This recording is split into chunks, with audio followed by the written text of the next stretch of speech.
slow up, no I don't take shit. I got no love for the fakeness. If you wanna play tough and wanna hate this, I'll always show up. I don't ever slow up, no I don't take shit. I got no love for the fakeness. If you wanna play tough and wanna hate this, I'll always show up and make a statement. I don't ever slow up, no I don't take shit. I got no love for the fakeness. If you wanna play tough and wanna hate this. Good day mga bossing, this is Kim of KMJL Surplus Trading, and ngayong araw mga bossing may bagong unit tayong isi-share sa inyo, isang DA17V manual 4x4. So tapusin nyo po yung video mga bossing para malaman nyo po yung kabuuan details and price ng ating unit. And sa mga bago pa lang po sa ating YouTube channel, please like, subscribe, and click the notification bell para lagi po tayong updated sa ating mga panibagong video upload. So bago ko po umpisahan yung video mga bossing, nais ko lang pong pasalamatan and i-shoutout si Sir Roger Gratil of Luzon. And siya po yung owner ng unit na to mga bossing, and maraming salamat po sir sa patuloy niyo pong pagtitiwala and pagsusuporta sa KMJL Surplus Trading. So yung unit natin ngayon mga bossing is isang DA17V manual 4x4 captain seat semi-wagon RO6A engine non-turbo. So napakahirap po talagang hanapin ng ganitong unit mga bossing, yung captain seat semi-wagon na manual 4x4, and sa awa ng Diyos nahanap natin, and maraming salamat din po sa owner nito na si Sir Roger Gratil sa patient po and pag-aantay talaga na mahanap natin mismo yung unit na to. So umpisahan natin mga bossing and isa-isahin natin kung ano-ano yung mga accessories and kung anong klaseng setup meron itong ating 17V. So yung kulay niya mga bossing, isa sa registration niya is blue, but kung dito naman sa camera natin titingnan is para po siyang violet. And request din po ito ni sir. So most likely para po siyang pastel color, but family po siya ng blue. So meron po siyang steel bumper mga bossing, front and likod. And meron din po siyang mga pinalagay na mga accessories na mga chrome garnish. So meron po siyang chrome ng ating hood liner and chrome garnish ng ating headlights. So aside from that mga bossing, meron din po siyang fog lamp na LED or yung tinatawag nating angel eye. And meron din po siyang brand new rims and tires. Ayan. So ito po yung ito po yung kulay and design na pinili ni sir. Brand new rims and tires po ito. Meron siyang 13 inches na rims and 165x65 R13 na gulong. And meron din po siya mga bossing ng roof carrier. So yung roof carrier po natin is nakarehistro na po yan sa ating CR, which is detachable carrier. So anytime pwede natin tanggalin and anytime pwede natin ikabit. And meron din po siyang wrap around 3M tint. So alam nyo na yan mga bossing, magic tint, medium black, super black, and medium black. So yung purpose po ng tint natin mga bossing, syempre kailangan talagang magic tint yung harap kasi ito po yung vision ng driver. And then medium black po dito kasi vision ng ating side mirror, and sa pinakadulo naman sa back glass is medium black rin kasi vision ng ating center mirror. So another chrome garnish mga bossing is yung sa kanyang outer door handle. So 5 po yan, 2 sa harap, 2 sa sliding, and 2 din po sa kanyang isa sa kanyang back glass for a total of 5 pieces na chrome garnish. So since semi-wagon po yung unit natin, aside sa power window po siya, power mirror na rin po siya. So lahat po ng mga semi-wagon mga bossing automatically power mirror na rin po siya, auto retractable and auto fold. So sa likod mga bossing, ito po yung ating design ng steel bumper. And then meron din po siyang pinadagdag na spoiler. So yung spoiler po na ginagamit natin ngayon is plastic na po yan. And meron po siyang original na third brake light sa taas.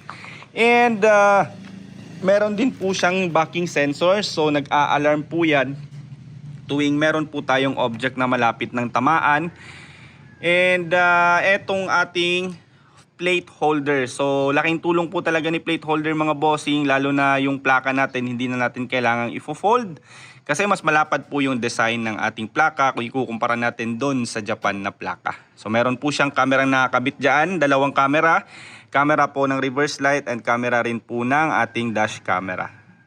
So interior tayo mga bossing. Ayan, napakaganda ng interior. Meron po siyang combination ng upholstery na light beige and color blue. And yung design naman and color na pinili ni sir is eto po. Kaya eto rin po yung ating gagawin. So dito naman po mga bossing, lahat po ng mga design and colors or tema na gusto nyo, once made to order, kayo po yung masusunod. So napakaganda po ng kanyang upholstery. So aside from that mga bossing, meron din po siyang mga brand new na mattings. And silipin natin dito sa likod, meron din po siyang back seat. So ayan po yung back seat niya. And syempre nakaterno rin po yung color and design. So madami tayong pwedeng ilagay dito like mga jacks, tie range, extra tools, mga coolant, ayan, mga basahan. Madami tayong pwedeng gawin dito. And hanggang dito sa likod, brand new yung kanyang mattings. And then naka-felt din po siya. Plus meron tayong mga brand new na mga clips or tocks. And mga bossing, pagka naka-felt po tayo, yung side pads natin and back pads, kasama rin po yan sa package. Ayan. So since semi-wagon po siya mga bossing, meron po siya mga plastic diyan. Kasama na rin po yan sa package. Lahat po ng mga semi-wagon mga bossing is plastic po siya. And yung kinagandahan po ng semi-wagon mga bossing is yung dito sa side pads niya is naka-fabric po siya. So power window, harap and likod, power mirror, auto fold and auto retractable. So sa interior niya naman mga bossing, syempre dahil semi-wagon po ito, automatically mga bossing meron po siyang mga ang tawag nito yung kanyang extra compartment sa taas. And isa-isahin natin yung mga pina-additional niya dito sa loob. Water temperature gauge, siyempre importante yan. Meron din po siyang pina-add na RPM gauge mga bossing, since yung design ng panel gauge ng ating mga DA17V na non-turbo, Tiptronic or manual, wala po siyang RPM. Kaya nagpa-add po sila ng RPM gauge. And then 9 inches Android stereo mga bossing. Meron na po siyang Bluetooth and Android na rin po siya. And meron din po siyang reverse camera. So meron din po siyang dashcam. And dito naman sa dashcam, dito natin kinabit yung kapiraso ng ating tawag dyan, yung ating backing sensor. So dito po nag-a-alarm and meron din po siyang numbering dito kung may malapit na tayong object na may matatamaan. So ayun mga bossing, converted din po itong ating shifter, mapa-manual, manual, straightmatic and Tiptronic, converted po yan basta DA17V. And converted din po ito mga bossing using secondary gearbox. So lahat po ng ating conversion dito sa KMJL Surplus Trading, converted po using secondary gearbox. So syempre mga bossing, kasama na rin po dito yung ating PMS, under chassis, lahat-lahat po mga bossing and test drive. And isi-shipping po natin ito papuntang Luzon this month of December. So ayan, saktong-sakto po sa Pasko. Sa Pasko po andun na po sa owner kay Sir Roger Gratil. Ayan. So presyo tayo mga bossing, yung kabuuan pong details and kabuuang presyo po ng ganitong setup, isang DA17V semi-wagon captain seat and manual 4x4 non-turbo is umabot lamang po siya ng 431,000 pesos. Yes po mga bossing, tama po yung narinig nyo, 421,000.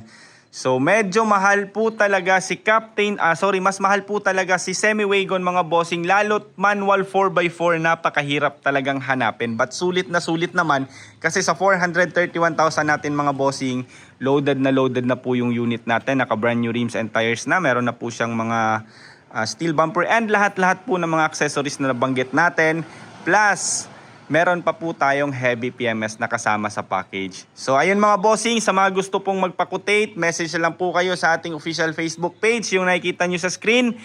And sa aking personal account naman, Kim Luis Busalya, and pwede rin po kayong rumektan tumawag sa aking smart number na 0999-880-2420. And bago ko po tapusin yung video mga bossing, gusto ko lang pong pasalamatan ulit yung owner nito na si Sir Roger Gratil. So maraming salamat po talaga sir sa patient nyo po sa pag-aantay ng unit and sa ating smooth transaction. So looking forward po mga bossing na makukuha na ni sir yung unit and syempre masaya po kami na magagamit nyo na yung unit nyo. And yun, maraming salamat din po mga bossing sa patuloy nyong pagtitiwala and pagsusuporta sa KMJL Surplus Trading. See you po sa ating next vlog. Maraming salamat po. No, I don't take shit, I got no love for the fakeness. If you wanna play tough and wanna hate this, I'll always show up and make a statement. Gonna learn the consequence of being incompetent. Mental health is confidence, dreams and some honestness. I'm not here to save the day, that's for you to take away. I could play a million mind games, but instead I say something not illogical, something that is topical. Rub it on and watch it go, make yourself unstoppable. Dreams are irresponsible, but they're always possible.